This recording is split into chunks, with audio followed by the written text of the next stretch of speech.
Yes. When the British public vote to leave, how can you as Prime Minister possibly remain? If the British public, or you say when the British public? Yes, when?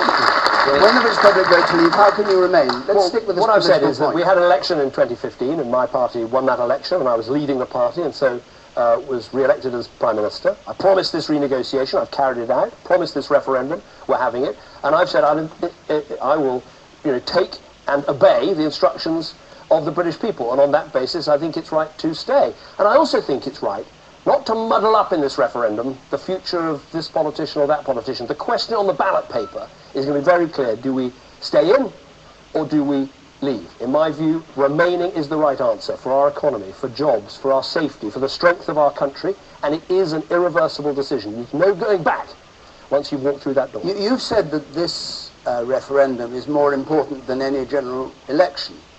If you lost a general election, you'd be out of number 10 like that. Yeah. So if you lose this referendum, why won't you be out of number 10 like that? Because I said very clearly we were going to hold a referendum, an in-out referendum, and I would accept the instructions of the British people.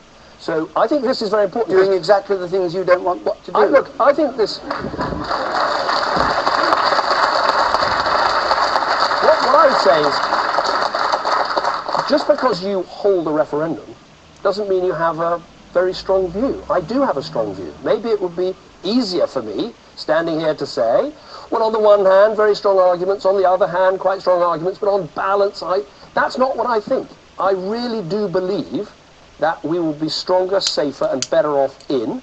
I believe our economy will be weakened if we leave, and that's why I've spoken so frankly and so clearly, I think, throughout this referendum campaign. But surely, if you're so confident about your view, it behoves you to say, and what's more, if I lose this referendum, I quit. Because it's not something I go along with. The reason I think that is the wrong thing to do is we held a general election a year ago. My party won that election on the basis of holding this referendum. Right. The woman here on the gangway. What I don't